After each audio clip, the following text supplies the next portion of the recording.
Hi, I'm Megan Arns, Assistant Professor of Percussion at the University of Missouri School of Music. I'm delighted to introduce tonight's virtual presentation, American Aviatrix. It's an innovative collaboration co-presented by the Mizzou New Music Initiative and the American Wild Ensemble.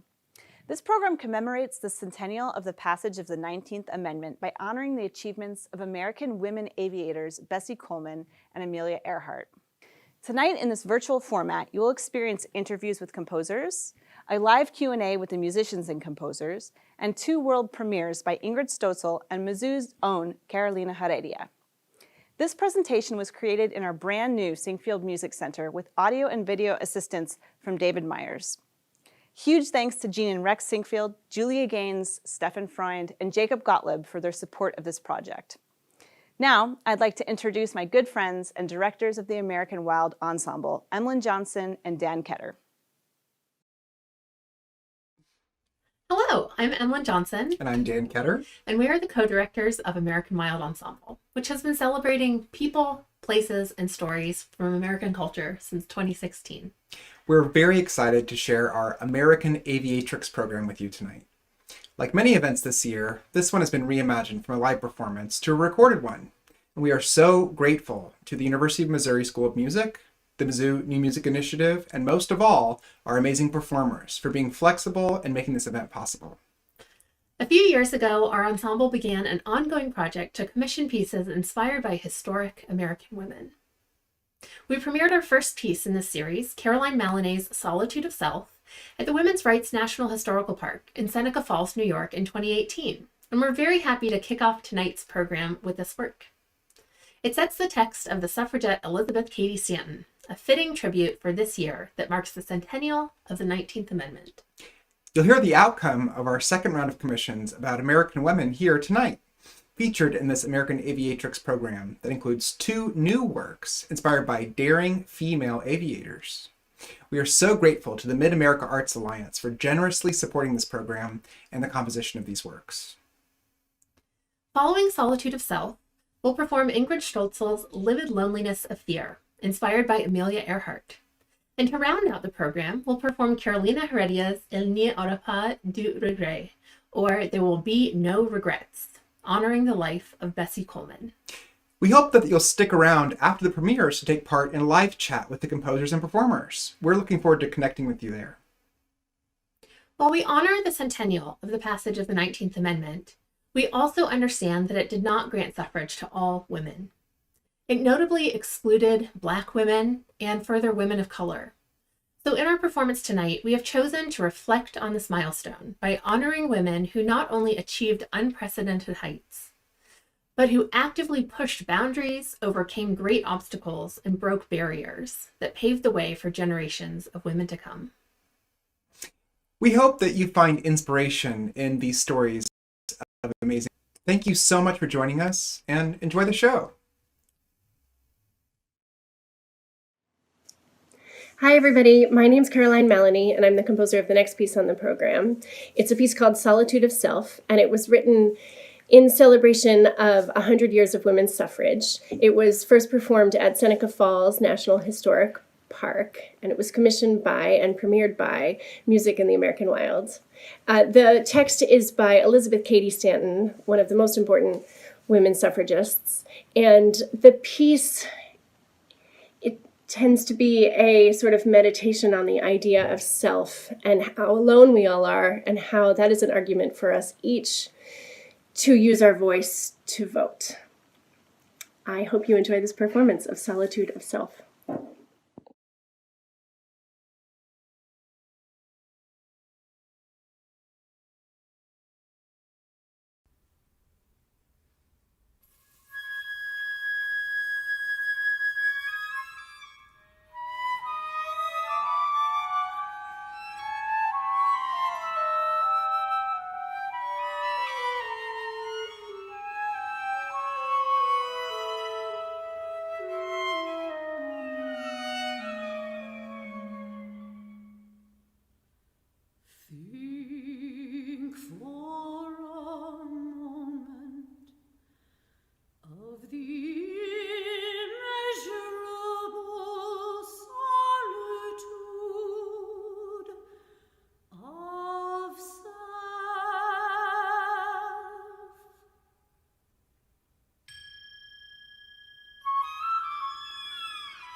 tremendous darkness.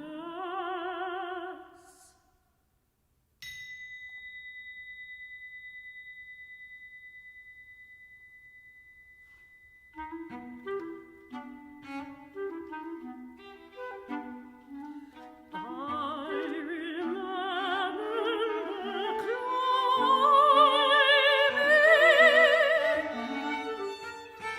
the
Hello, my name is Ingrid Stölzel and I'm the composer of Livid, Loneliness of Fear. The piece was commissioned by the American Wild Ensemble as part of their celebration of American women aviators, and it is scored for mezzo-soprano, flute, clarinet, violin, cello, and percussion. Having been a long-time resident of the Kansas City area and now Lawrence, Kansas, I chose to celebrate the famous aviation pioneer and Kansas native, Amelia Earhart. When I first learned that in addition to being a record-breaking aviator and outspoken advocate for women's rights, Amelia Earhart was also an amazing poet, it was clear that my composition celebrating her life and pioneering legacy would have to be a setting of one of her poems. The title of my composition, Livid, Loneliness of Fear, is taken from her poem, Courage. This poem was published in 1928, the year Amelia Earhart became the first woman to fly across the Atlantic Ocean as a passenger. She then, in 1932, became the first woman to fly non-stop alone across the Atlantic Ocean, which made her an instant worldwide sensation. When I first read the poem Courage, I was immediately drawn to Earhart's powerful poetic voice and her vivid imagery. My setting is guided by this imagery as well as the strong formal aspects of the poem. I will now share Amelia Earhart's poem Courage with you and hope you then enjoy the premiere performance of Livid, Loneliness of Fear by the American Wild Ensemble. Thank you so much.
choice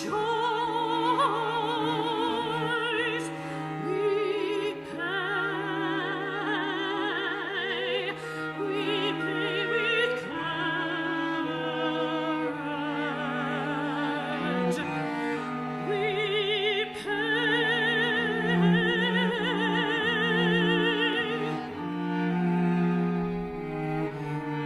pay with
is Jacob Gottlieb, and I am the Managing Director of the Mizzou New Music Initiative here at the University of Missouri.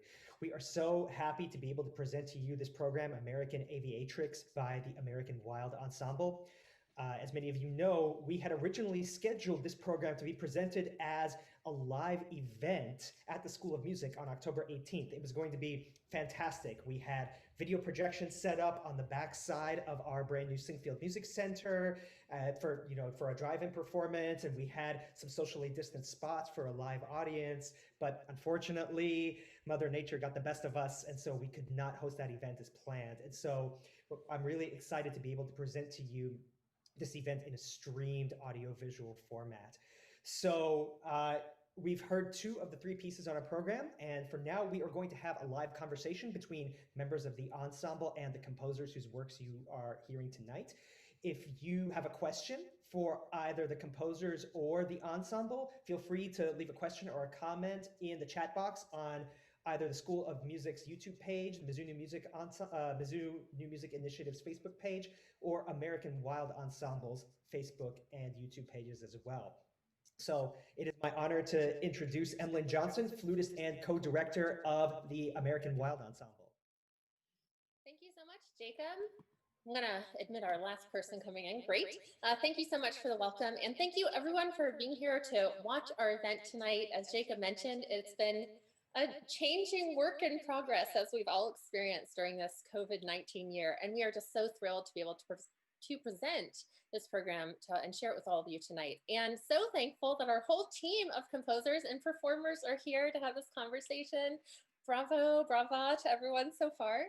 And I thought we would just chat a little bit about, you know, some of the program, some of the music, and also I know the people who are watching have some program notes. So I thought we'd ask some other questions, some other kind of bigger picture questions also.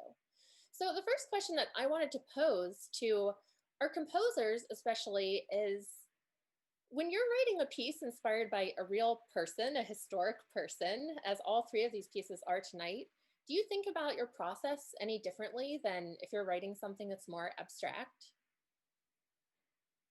I'd love to hear from any of you, so you can chime in. Hi, sure, I'll go first. I think the process is different. When you're thinking about a historic time and you're thinking about a person who actually lived and you're reading her words, and you know, there's a weight and a responsibility that sometimes composers don't feel when they're just saying their own ideas.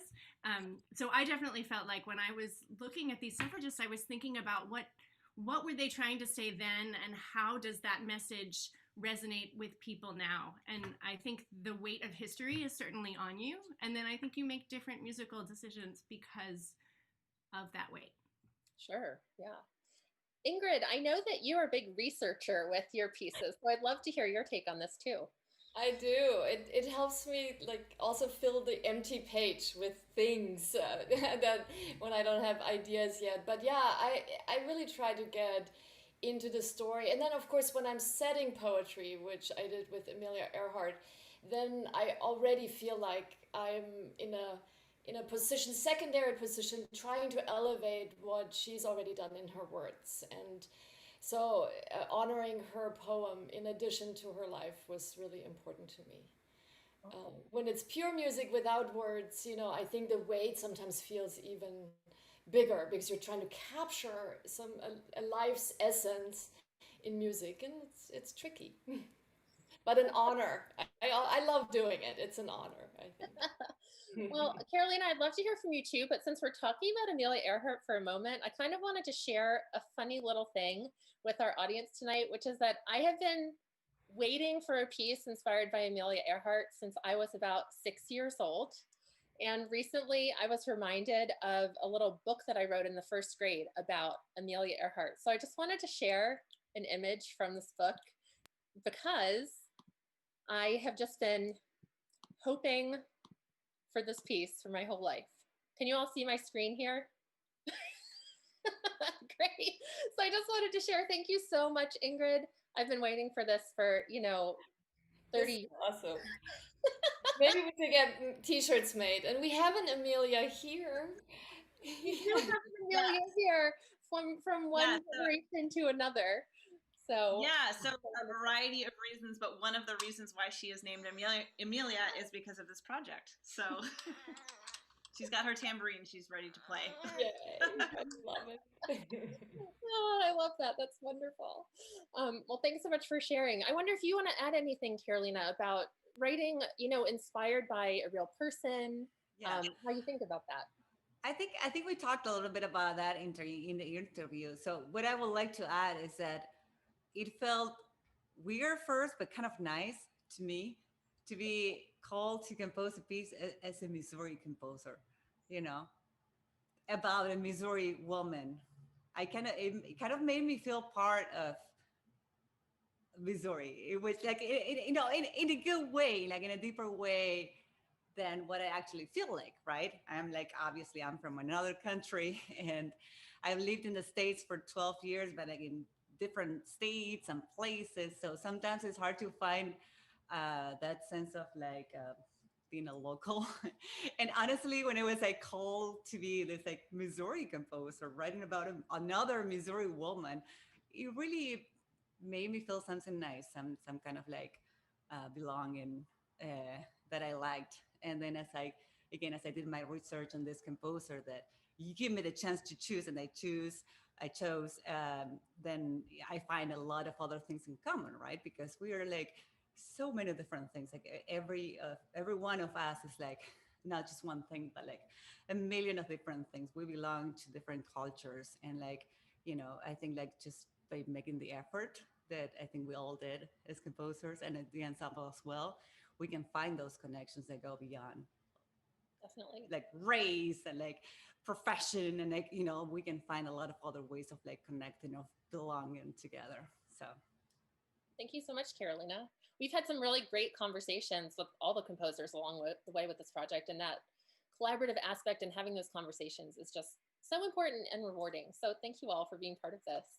I wanted to ask Anne Marie a question about the vocals in the pieces that you've been involved in, because again, I imagine it's maybe a little bit different when you're singing words that were spoken by a person, especially in Carrie Maloney's first piece from this speech, than maybe it is when you're singing poetry or something.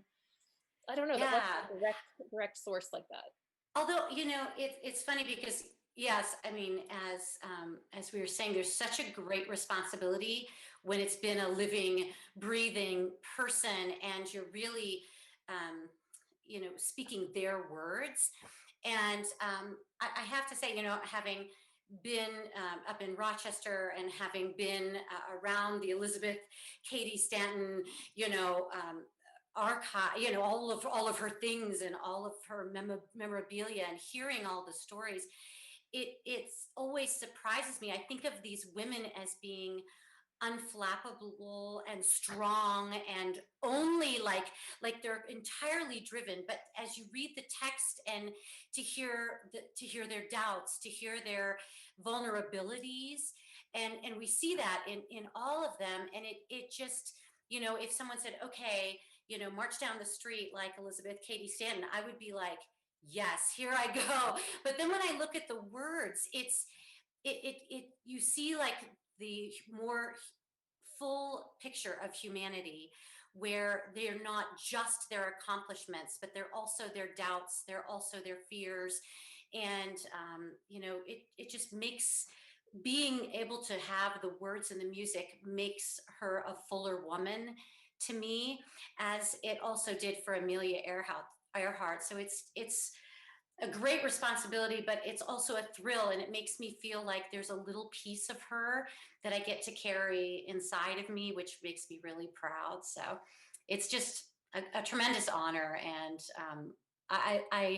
poetry is wonderful, but I look at these words that these women said, and I wish I were that poetic. Like, to me, that is, every thought they had, it just was like, oh, that's poetry. It's just really a joy. Well, thank you so much for being part of this. It's been a joy to work with you and all our performers. So I'd love to hear, yes, definitely, brava. I'd love to hear from some of our performers who are on here tonight, Dan, Sarah, and Megan. I know Bill is around somewhere also with mini Amelia. But I'd love to hear from you, maybe anything that strikes you about your experience of working with this music, working with these composers, any favorite moments, or any thoughts you'd like to share? I would just like to share one thing. We started this sort of program back in 2018 with a concert of Carrie Maloney's piece at the Women's Rights National Historical Park. And it has been very satisfying and very meaningful to me to be able to bring this whole program to life with all of you. Back in 2018, we had a plan that we were going to commission more pieces inspired by just really amazing American women to lead up to the 2020 centennial of the ratification of the 19th Amendment. And it's been very challenging to get this program together with all of the delays that we had, and it would have been great to share it on a tour, but it's just very heartwarming to me and very happy for me to be able to have worked with all of you on this and to finally be able to share it with everybody. So thank you. I'm glad we got it in 2020.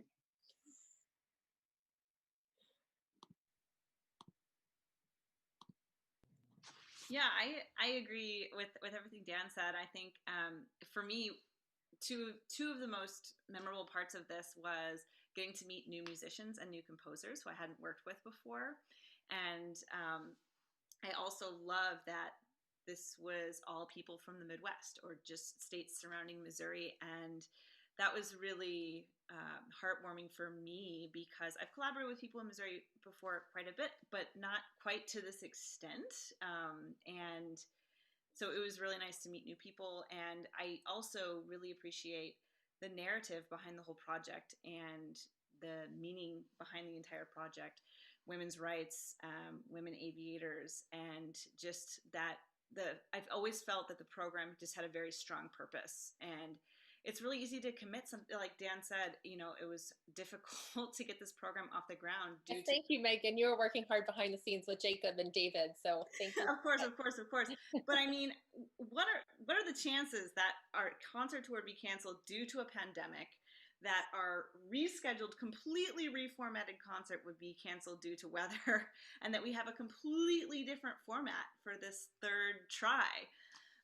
So like I said, it's like third time's a charm, but because there's such purpose behind the program, I think that was really easy for me to commit to. Awesome. Yeah. Sarah, do you have anything to add? We'd love to hear from you. Yeah, I agree with Megan. I think it's really exciting that we got to perform and work with people in the area. And like, I would never have known all these great musicians are in the area without you organizing this. So I think that's really awesome. And on a personal note, it was really exciting because Dan and I played in it was my first quartet experience ever when I was 12. And mine too. Were we 12 or something like that? So it's just, I mean, we played since then, through high school, and then we didn't play together until this very project. And so it just felt really, heartwarming, I guess is the right word, that we both came from here, this area, and then we went away to study, and then now we're performing together again. And I just think that was one of the more special parts of the project for me. And I just really want to say how much I appreciate how you guys took what we really wanted to do with performing all those different concerts in the different areas and the difficulties of the pandemic, but we still made a really amazing product, So I think it's just like, it's really great. And I feel very proud of us and very, very thankful to you guys for making this happen. Thank you, Sarah. I think I kind of have maybe a question to start wrapping us up before we get into our final piece, maybe for our composers again, or anyone who wants to share. If someone could come away with something from your piece this evening, what would you want them to come away with? That's kind of a big question. If it's Thank you, Amblin. I don't know if anybody has an idea.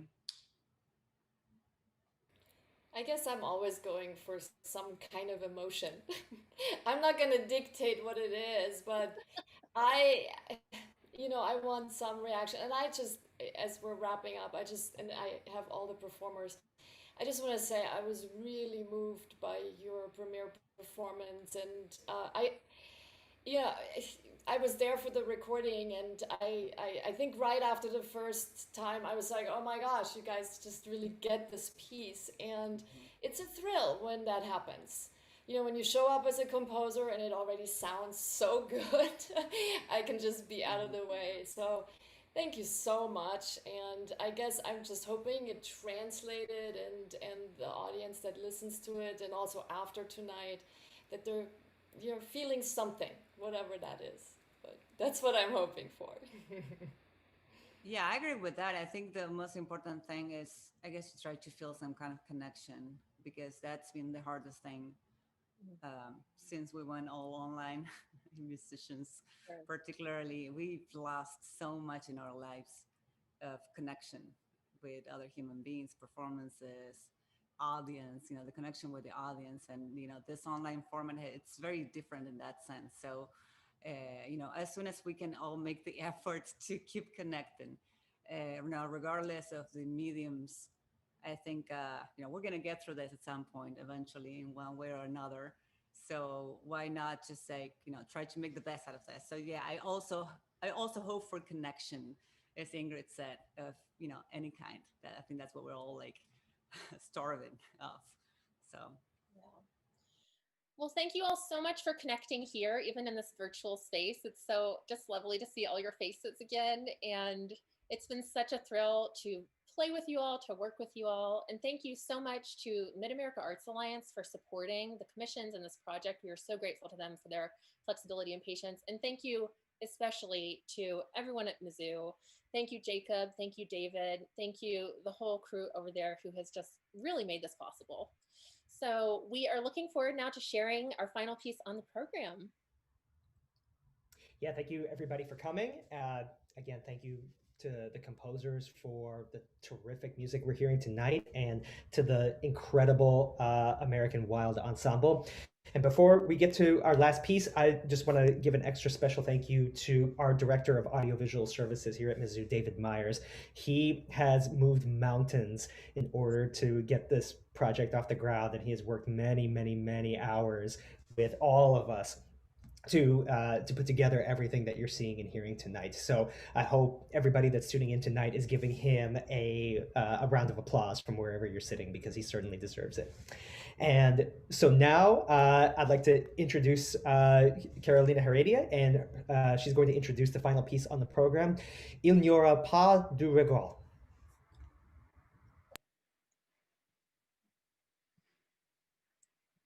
Thanks, everybody. We have had many conversations over the course of this project, and I'm curious to hear first how you came to think about Bessie Coleman as an inspiration for your piece.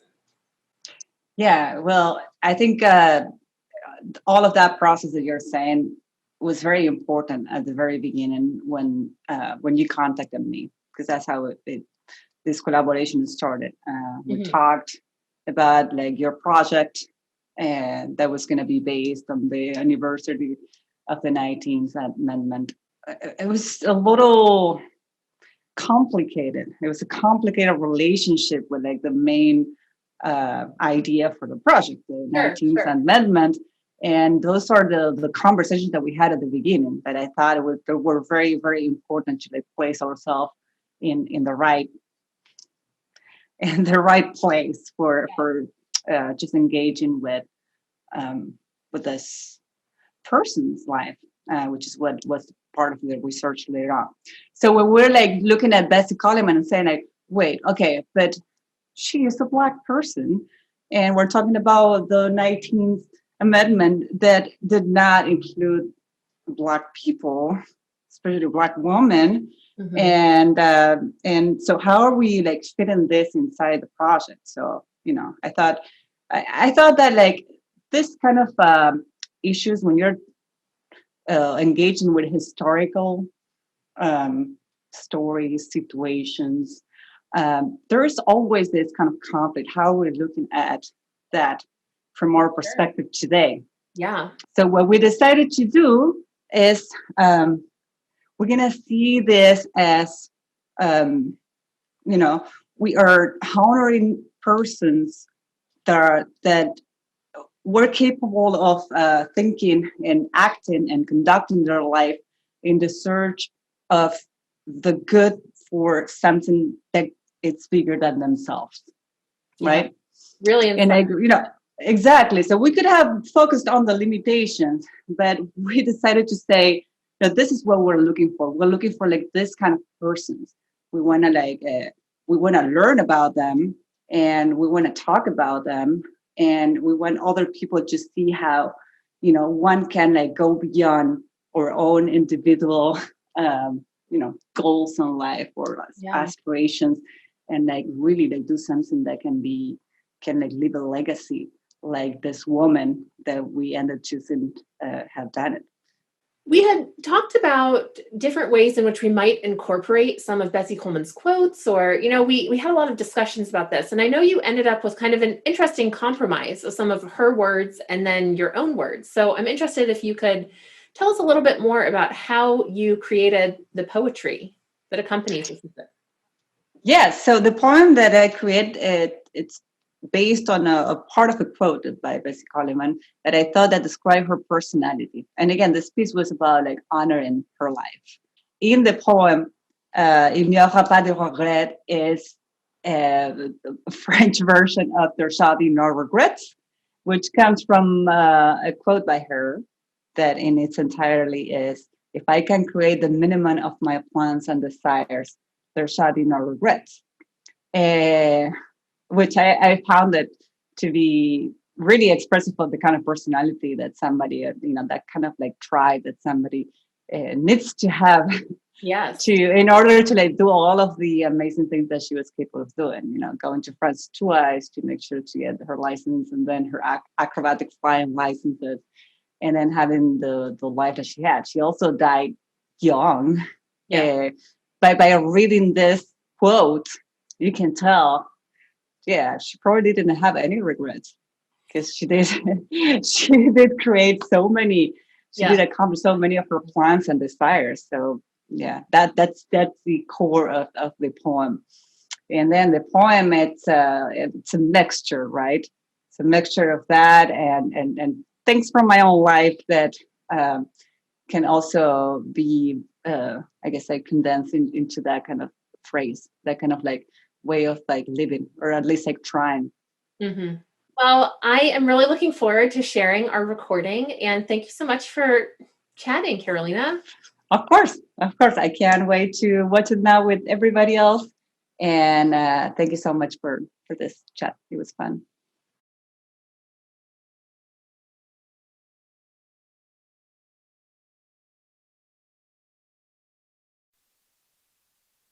I fell down in a swoon of indulgence in your coerced kindness, your groomed sinlessness, the redolent flesh, potioned beauty.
unconceivable vast of emptiness.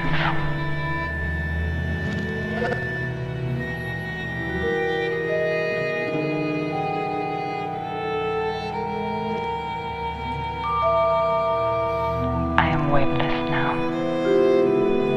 insubstantial. I have been forgotten. I've forgotten them. I've relinquished.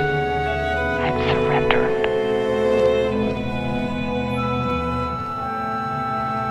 I've forgiven the other and myself.